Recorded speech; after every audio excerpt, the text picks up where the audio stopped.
Israeli सेना ने डंके की चोट पर कह दिया है कि जैसे ही सीजफायर खत्म होगा वो गाजा पट्टी और वेस्ट बैंक में 10 गुना तेजी से हमला करेगा।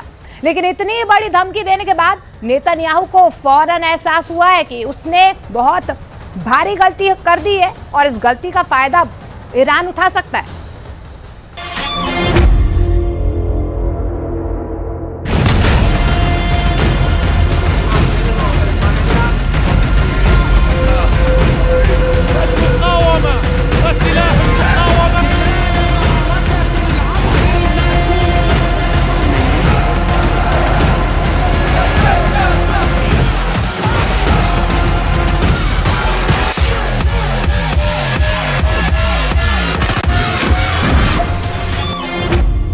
इजरायल को मिटा देंगे हमास और ईरान।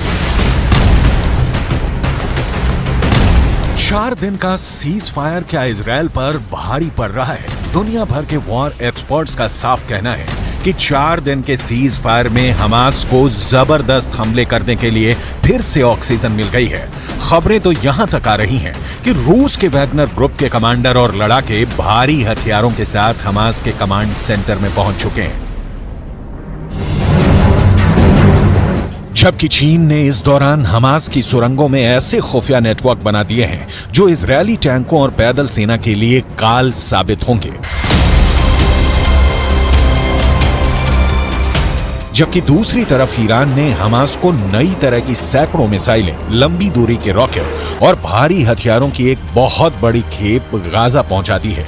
दावा तो यहां तक किया गया है कि ईरान ने अरब और मुस्लिम देशों को साफ साफ कह दिया है कि हम सीज फायर की आड़ में इजरायल के खूनी गुनाहों को रत्ती भर माफ नहीं करेंगे और इजरायल पर 7 अक्टूबर जैसे दर्जनों भीषण हमले होंगे।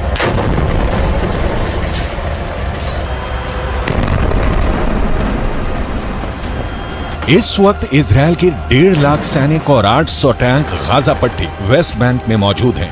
खबरें तो यहां तक आ रही हैं कि इजरायल ने सीज फायर पूरा होने से पहले ही हमास के ऊपर जबरदस्त हमले शुरू कर दिए हैं ताकि हमास 7 अक्टूबर जैसा हमला इजरायल पर ना कर सके। जबकि दूसरी तरफ हमास, हिजबुल्लाह और हूथी मिलकर इजरायल पर हमले कर रहे हैं, जो साफ साफ संकेत हैं कि ना तो हमास हार रहा है और ना ही हिजबुल्लाह और हूथी के लड़ाके इजरायल पर हमला करने से हिचक रहे हैं, क्योंकि ईरान इस वक्त गाजा युद्ध का बॉस बन चुका है। यही वजह है कि इजरायल के प्रधानमंत्री बेंजामिन नेतन्याहू ने एक ऐसा बयान दे दिया है जो इजरायल के वजूद से जुड़ गया है। इजरायल की हार पर नेतन्याहू का कबूलनामा। इजरायली प्रधानमंत्री बेंजामिन नेतन्याहू ने गाजा युद्ध को लेकर इजरायली मीडिया में बड़ा लेख लिखा है। नेतन्याहू ने गाजा युद्ध पर लिखा है कि ईरान की शैतानी धुरी बन चुका है हमास।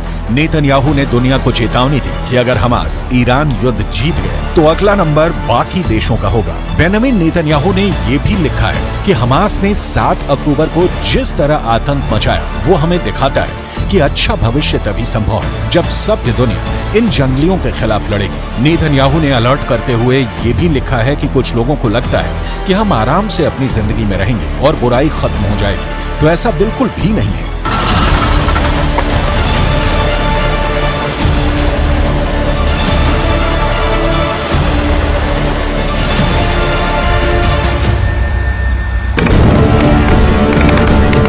गाजा में अब तक 15,000 के करीब लोग मारे जा चुके हैं। इजरायली सेना और इजरायली सरकार दोनों ही इस वक्त भयंकर प्रेशर में है। एक तरफ हमास का पूरी तरह से खात्मा करने का दबाव इजरायल की 3 लाख की सेना पर है, तो वहीं दूसरी तरफ इजरायल की नेतन्याहू सरकार पर अंतर्राष्ट्रीय दबाव बढ़ता जा रहा है कि वो अपने हमले बंद करे, जंग को रोके। लेकिन इधर जंग को अंजाम तक पहुंचाने का जुनून इजरायल पर बहुत भारी पड़ रहा है, जबकि दूसरी तरफ ईरान के सुप्रीम लीडर अली खामनेई ने इजरायल को धमकी दे दी है कि ईरान गाजा में गिराए गए इजरायल के एक एक बम और लाशों का पूरा हिसाब इजरायल से लेगा और इजरायल को गाजा में खून खराबे की कीमत चुकानी पड़ेगी। देखिए ईरान के सुप्रीम लीडर ने क्या कहा है। ईरानी सर्वोच्च नेता अली खामनेई ने एक्स पर एक पोस्ट में इजरायल को गाजा युद्ध पर चेतावनी दी है। अली खामनेई ने लिखा है कि गाजा पट्टी में आईडीएफ के हमले पर तगड़ा जवाब जरूर मिलेगा। खामनेई ने लिखा है कि गाजा में इजरायल की भीषण बमबारी उस करारी हार की भरपाई नहीं कर पाएगी जिस करारी हार का सामना इजरायल को 7 अक्टूबर को करना पड़ा था। ईरानी सर्वोच्च नेता अली खामनेई ने दावे के साथ लिखा है कि इजरायल अमेरिका के समर्थन के बिना कुछ भी नहीं है और कुछ ही दिनों में इजरायल चुप होने को मजबूर हो जाएगा।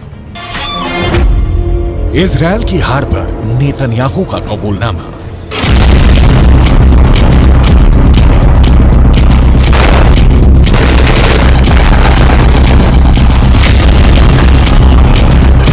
अगर हम आंकड़ों के हिसाब से देखें तो इजरायल ने उत्तरी गाजा से 11 लाख लोगों को जबरन दक्षिणी गाजा की तरफ भागने को मजबूर कर दिया है, जबकि उत्तरी गाजा में मौजूद 35 में से 25 अस्पताल इजरायली हमले में तबाह हो चुके हैं।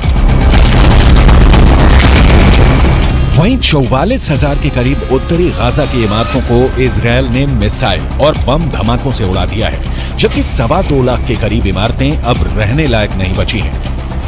लगभग 10,000 हमास लड़ाके अब तक इजरायली सेना मारने का दावा कर चुकी है, लेकिन जबरदस्त प्रेशर में 4 दिन का सीज फायर इजरायल की 1.5 महीने की मेहनत और जीत पर पानी फेर रही है। इसीलिए इजरायली सेना के टॉप कमांडरों ने कहना शुरू कर दिया है कि सीज फायर के दौरान इजरायली सेना भीषण हमले की जबरदस्त तैयारियां कर रही है। इजरायली सेना के प्रवक्ता रियर एडमिरल डेनियल हगारी ने साफ साफ कहा कि हम सीज फायर में हमास पर भीषण हमले की तैयारी में जुटे हैं। इजरायल को मिटा देंगे हमास और ईरान। במהלך ימי ההפוגה, צה"ל ישלים את ההיערכות ואת המוכנות לשלבי המלחמה הבאים. כוחות צה"ל מוכנים ודרוכים בכל הזירות. המדיניות שלנו ברורה. נפעל כנגד כל איום למדינת ישראל.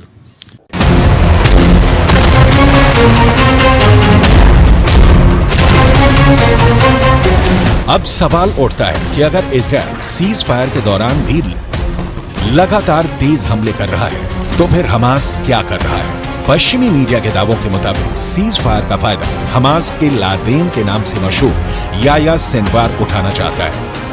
इजरायल के एक अखबार के दावे के मुताबिक इजरायल की रक्षा विभाग के अधिकारियों को लगता है कि गाजा में हमास का चीफ याह्या सिनवार दक्षिणी गाजा पट्टी में मानवीय संकट का फायदा उठाने की कोशिश में है। इस रणनीति के तहत खान यूनुस का लादेन कहा जाने वाला याह्या सिनवार इजरायली रक्षा बलों पर इतना अंतर्राष्ट्रीय दबाव डालना चाहता है कि आगे अपने अभियान को तेज न कर सके। खान यूनुस ही सिनवार का मुख्य कमांड सेंटर है। माना जा रहा है कि दबाव में इजरायली सेना अपेक्षाकृत सीमित ऑपरेशन के लिए तैयार हो सकती है, जिससे हमास को कोई खास नुकसान नहीं होगा। इजरायली अफसरों का मानना है कि सिनवार युद्ध विराम के बाद जमीनी अभियानों को फिर से शुरू करने में देरी कराने की योजना बनाने में जोर शोर से जुटा है। आप कुछ पॉइंट से समझ लीजिए।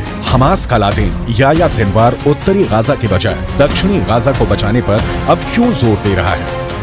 सीज फायर की वजह से खान यूनुस या राफा को निशाना बनाने की बजाय इजरायली सेना नुसैरा, अल बुरायज और दीर अल बलाह जैसे इलाकों पर ही सीमित हमले कर पा रही है।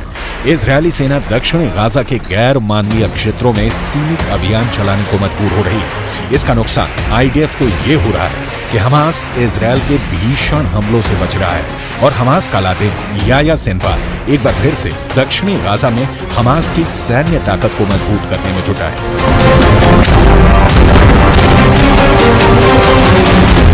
इजरायल को मिटा देंगे हमास और ईरान।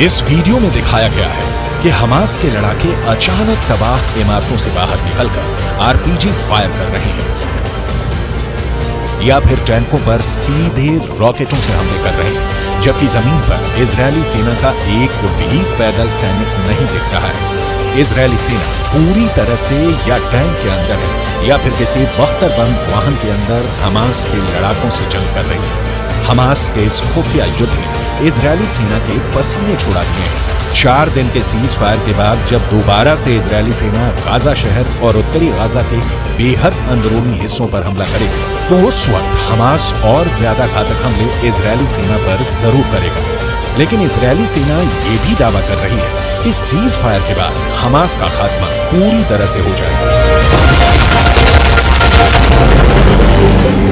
עוקבים אחרי כל מה שצריך לעקוב, אחרי בכירי חמאס בעזה ובכל מקום בעולם.